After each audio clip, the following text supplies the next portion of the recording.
The theme of darkness and light is all over in the scriptures. There's verses that say the people walking in darkness have seen a great light. John talks about how people in the darkness don't understand the light. In fact, the whole scriptures begin with God saying, "Let there be light." Darkness, and there was a void that covered the face of the earth. So it's pretty significant this time of the year. I think it's really interesting. I was thinking about this. Christmas, as we get closer and closer to Christmas, the days just keep on getting shorter and shorter and shorter. But right around the 20th, I believe it is, it's going to start taking a turn. But it's going to be so subtle there for a while that we're not even really going to notice. But I find it interesting that at the time of Christ's birth, that's light coming into the world. Jesus is the light.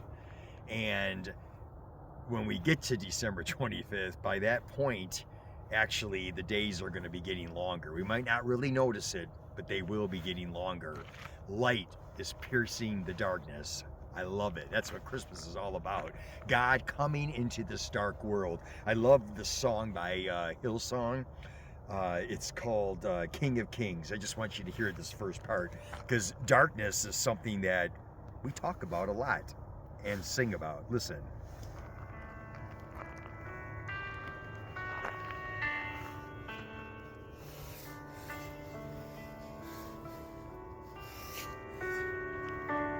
In the darkness, we were waiting without hope, without light, till from heaven you came running. There was mercy in your eyes to fulfill the law and prophets. To a virgin came the word from a throne of endless glory to a cradle in the dirt. Isn't that beautiful? I love that. In the darkness, we were waiting without light, without hope. Man, that eternity without God, that's what it's going to be like.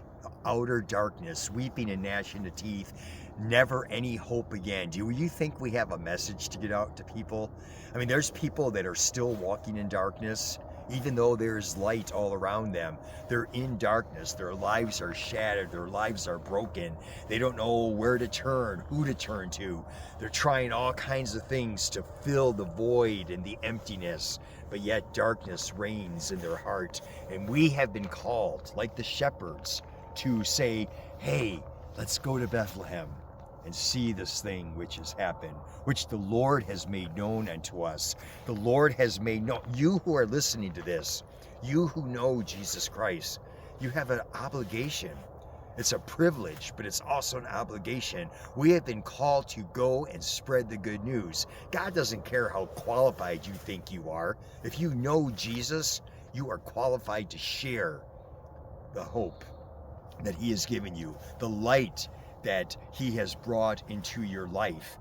All you have to do is just share your testimony. And if you say things like, well, I don't really know what to say, or I don't know, maybe it's because you don't know God well enough yet. Get to know Him.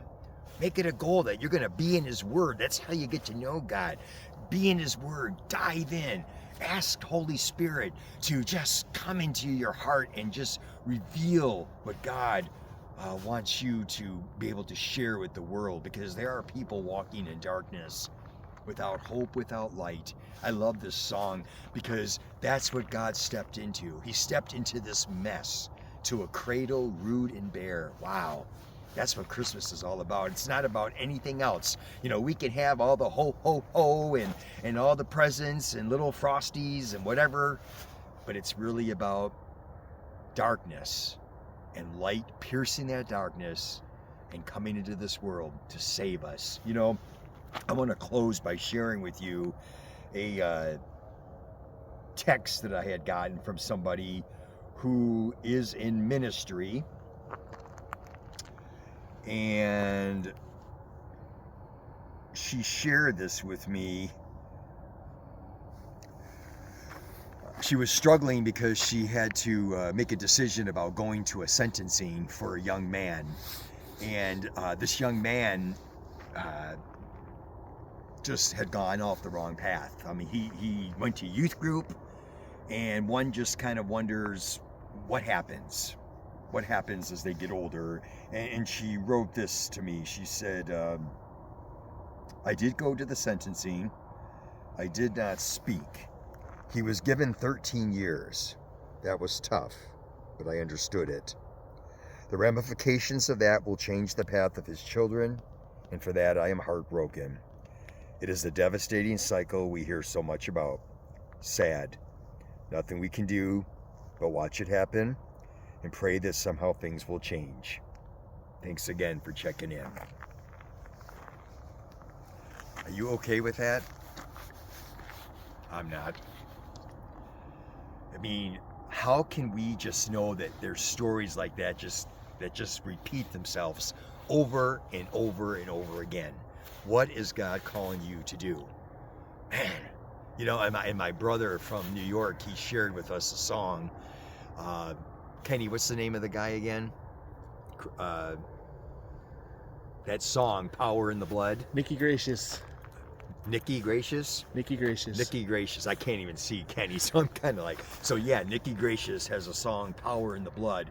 And my brother just shared such a powerful testimony. He goes, you guys got to listen to the song. It's my new favorite song.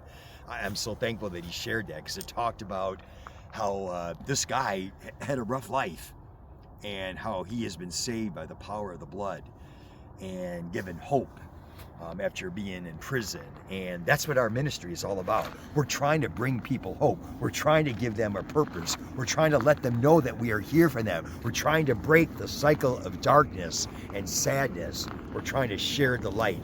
How is God going to use you to help us do that for a world that is hurting and sitting in darkness? We have been called to bring light, to share that light. That's what Christmas is all about. I'm excited about it. I'm excited what 2024 holds for us, 15-5 Ministries, and for you. This is Pastor John from 15-5 Ministries. You have a great day.